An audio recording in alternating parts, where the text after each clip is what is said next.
ಇನ್ನು ಮೊನ್ನೆ ಮಧ್ಯರಾತ್ರಿ ಎಲೆಕ್ಟ್ರಾನಿಕ್ ಸಿಟಿಯ ಸಿಂಗೇನ ಅಗ್ರಹಾರದಲ್ಲಿ ಒಂದು ರೇವ್ ಪಾರ್ಟಿ ನಡೆದಿತ್ತು. ಬರ್ತ್ಡೇ ಪಾರ್ಟಿ ಅಂತ ಹೇಳಿ ರೇವ್ ಪಾರ್ಟಿಯನ್ನು ನಡೆಸಿದ್ರು. ಈಗ ಸಿಕ್ಕಿಬಿದ್ದ ತೆಲುಗು ನಟಿ ಹೇಮಾಗೆ ಸಂಕಷ್ಟ ಫಿಕ್ಸ್ ಅಂತ ಹೇಳಲಾಗ್ತಾ ಇದೆ.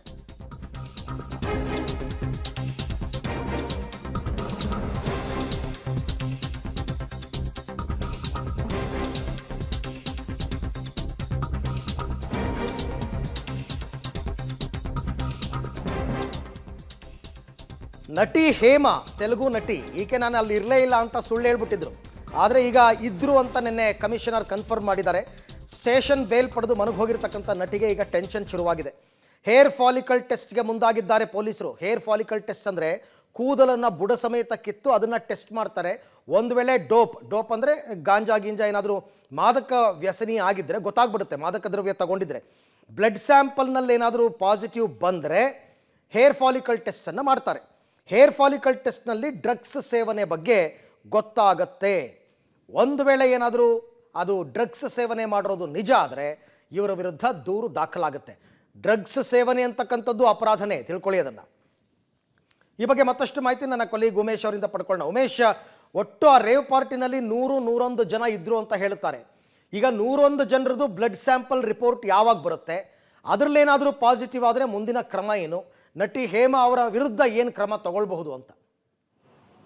ಅರವಿಂದ್, ಈ ರೇವ್ ಪಾರ್ಟಿಯಲ್ಲಿ 101 ಜನ ಅಂತ ಪೊಲೀಸರು ಅಧಿಕೃತವಾಗಿ ಹೇಳಿದ್ದಂಥದ್ದು. ಅದರಲ್ಲೂ ಪ್ರಮುಖವಾಗಿ ತೆಲುಗುನ ನಟಿ ಏನಿದ್ದಾರೆ ಹೇಮಾ ಅಂತೇಳಿ, ಅವರು ಪ್ರಾರಂಭದಲ್ಲಿ ನಾನು ಅಲ್ಲಿ ಇರಲಿಲ್ಲ ಅಂತ ಒಂದು ಸುಳ್ಳು ವಿಡಿಯೋ ಮಾಡಿದ್ರು. ಆನಂತರದಲ್ಲಿ ಪೊಲೀಸ್ ಅಧಿಕಾರಿಗಳು ನಟಿ ಹೇಮಾ ಕೂಡ ಡ್ರಗ್ಸ್ ಪಾರ್ಟಿಯಲ್ಲಿ ಭಾಗವಹಿಸಿದ್ರು ಅನ್ನೋ ನಿಟ್ಟಿನಲ್ಲಿ ಕನ್ಫರ್ಮ್ ಮಾಡಿದರು. ಅದಾದ ನಂತರದಲ್ಲಿ ಈಗ 101 ಜನರನ್ನು ಕೂಡ ರಕ್ತದ ಸ್ಯಾಂಪಲ್ಗಳನ್ನು ಈಗ ತೆಗೆದುಕೊಂಡು ಕಳಿಸಿರುವಂಥದ್ದು. ಅದೇನಾದರೂ ಪಾಸಿಟಿವ್ ಬಂದರೆ, ಒಂದು ವೇಳೆಯಲ್ಲಿ ಹೇಮಾದೇನಾದರೂ ಪಾಸಿಟಿವ್ ಬಂದರೆ ಅವರನ್ನು ಏರ್ ಫಾಲಿಕಲ್ ಟೆಸ್ಟ್ಗೆ ಒಳಪಡಿಸುವಂಥ ಆ ನಿಟ್ಟಿನಲ್ಲಿ ಪೊಲೀಸರು ಸಿದ್ಧತೆ ಮಾಡಿಕೊಂಡಿರುವಂಥದ್ದು. ಆ ಏರ್ ಫಾಲಿಕಲ್ ಟೆಸ್ಟ್ ಮಾಡಿದರೆ ಕಳೆದ 1 ವರ್ಷದ ಅಂತರದಲ್ಲಿ ಆಕೆ ಡ್ರಗ್ಸ್ ಸೇವಿಸಿದ್ರೆ ಅದರ ಸಂಪೂರ್ಣ ಮಾಹಿತಿ ಕೂಡ ಆ ರಿಪೋರ್ಟ್ನಲ್ಲಿ ಬರುವಂಥದ್ದು. ಒಂದು ವೇಳೆಯಲ್ಲಿ ಆ ರಿಪೋರ್ಟ್ನಲ್ಲಿ ಬಂದರೆ ಆ ನಟಿ ಹೇಮಾಗೂ ಕೂಡ ಸಂಕಷ್ಟ ಫಿಕ್ಸ್ ಆಗುವಂಥದ್ದು. ಯಾಕೆಂತಂದರೆ ಈ ಪ್ರಕರಣದಲ್ಲಿ ಅವರು ಈ ಹಿಂದೆ ಎಲ್ಲಾದರೂ ರೇವ್ ಪಾರ್ಟಿ ಮಾಡಿದರೆ, ಎಲ್ಲೆಲ್ಲ ಡ್ರಗ್ಸ್ ತಗೊಂಡಿದ್ರೆ ಆ ಬಗ್ಗೆ ಕೂಡ ಮಾಹಿತಿ ನೀಡಬೇಕಾಗುತ್ತೆ.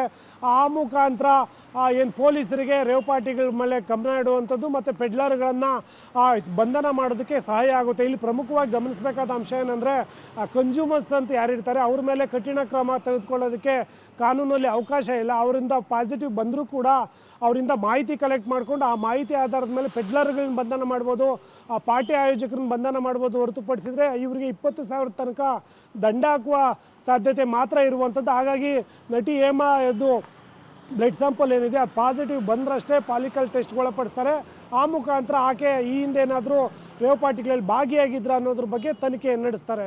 ಅರವಿಂದ್, ಓಕೆ, ಹಾಗೆ ಸಂಪರ್ಕದಲ್ಲಿರಿ ಉಮೇಶ್. ಮತ್ತೆ ನಿಮ್ಮನ್ನು ನಾನು ಮಾತನಾಡಿಸ್ತೀನಿ. ಒಟ್ಟಾರೆ ಇವಾಗ ರೇವ್ ಪಾರ್ಟಿ ಏನು ನಡೆದಿತ್ತು, ಸನ್ಸೆಟ್ ಟು ಸನ್ರೈಸ್ ಅಂತ ಏನೋ ಹೆಸರು ಕೊಟ್ಟಿದ್ರಂತ. ಅದಕ್ಕೆ ಸನ್ಸೆಟ್ಟಿಂದ ಸನ್ರೈಸ್ ತನಕ, ಅಲ್ಲಿ ತನಕ ಪಾರ್ಟಿ ಮಾಡೋದಕ್ಕೆ ಪರ್ಮಿಷನೇ ಇಲ್ಲ. ಫಸ್ಟ್ ಆಫ್ ಆಲ್ ಅಲ್ಲೇ ಮೊದಲ ಕಾನೂನು ಉಲ್ಲಂಘನೆ ಆಗಿರ್ತಕ್ಕಂಥದ್ದು.